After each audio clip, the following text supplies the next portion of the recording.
Assalamualaikum warahmatullahi wabarakatuh. Di video kali ini saya akan membahas materi mengenai sistem informasi logistik. Video kali ini bertujuan untuk memenuhi tugas UAS semester 4 dari mata kuliah manajemen logistik dengan dosen pembimbing Ibu Wina Sarikusuma Ningtyas dengan gelar SLPS. Perkenalkan, saya mahasiswa Universitas Pancasakti Bekasi. Nama saya Daryono dengan nomor NIM 28920050062 dan saya dari Prodi Manajemen. Untuk sistem informasi logistik merupakan sistem pengelola persediaan barang habis pakai yang dapat memberikan kemudahan dalam pengelola data dan informasi logistik, menyediakan data logistik yang akurat untuk keperluan perencanaan kebutuhan barang, analisa kebutuhan dan distribusi, dan bisa juga untuk membantu kelancaran pekerjaan di bidang logistik, terutama dalam pembuatan laporan kebutuhan distribusi barang. Untuk struktur SI berdasarkan kegunaan manajemen. 1. Pengendalian operasional, suatu proses pemantapan agar kegiatan operasional dilaksanakan secara efektif dan efisien. Yang kedua, pengendalian manajemen diperlukan oleh berbagai manajer bagian, pusat laba, dan untuk mengukur prestasi, memutuskan tindakan pengendalian, merumuskan aturan keputusan baru untuk diterapkan personalia operasional, dan mengalokasikan sumber daya. Yang ketiga, perencanaan strategik, pengembangan strategi sebagai sarana organisasi untuk mencapai tujuan.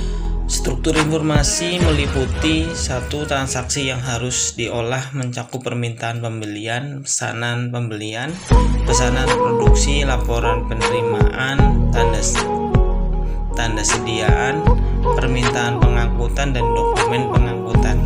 Yang kedua, pengendalian operasional menggunakan informasi yang ada dalam daftar dan laporan seperti pembelian yang terdahulu yang berlebihan, laporan perputaran persediaan, ikhtiar prestasi penjualan, dan analisa prestasi pengangkutan. Yang ketiga, pengendalian informasi untuk logistik terdiri dari perbandingan antara tingkat persediaan yang direncanakan dengan aktual, harga pembelian barang, perputaran, dan sebagainya. Yang keempat, perencanaan strategik melibatkan analisis distribusi baru, kebijaksanaan baru berkaitan dengan penjualan dan strategi make or buy, informasi mengenai teknologi baru, alternatif distribusi, dan sebagainya menjadi diperlukan.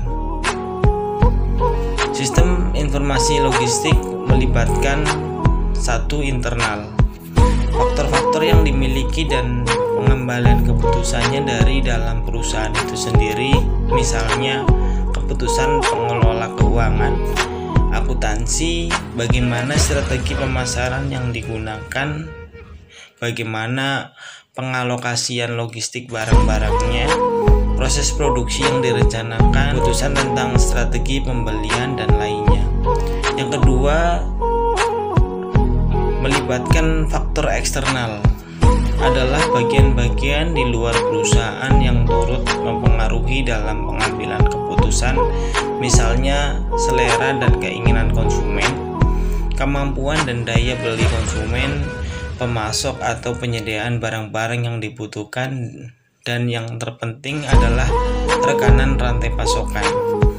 Yang ketiga, ada sistem manajemen order atau order management system yang disingkat OMS, mengatur kotak awal dengan konsumen pada saat pendataan dan penempatan produk sehingga ketersediaan barang terjamin. Kemudian memeriksa fasilitas kredit yang akan digunakan dan kemudian membuat faktur, harus mengalokasikan produk untuk konsumen. 4. Sistem manajemen gudang atau warehouse management system. Sistem manajemen gudang harus mengandung sistem manajemen order atau harus dipisahkan dengan sistem informasi logistik.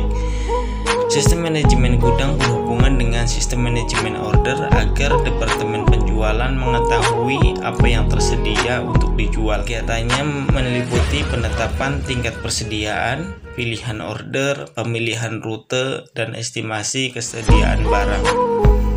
Yang kelima, ada sistem manajemen transportasi.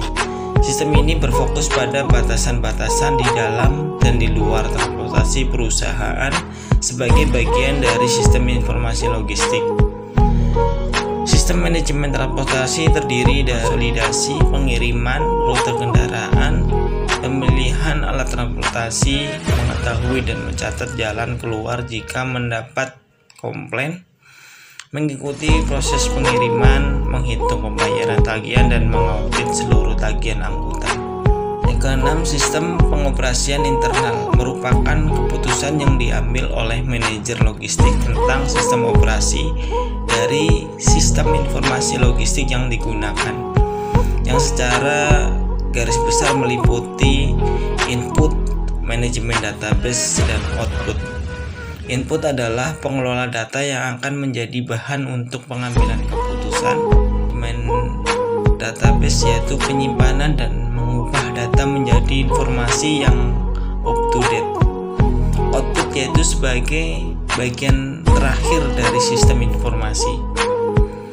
Sistem informasi manajemen merupakan sistem operasional yang melaksanakan berbagai ragam fungsi untuk menghasilkan output yang berguna bagi pelaksanaan operasi dan manajemen organisasi yang bersangkutan.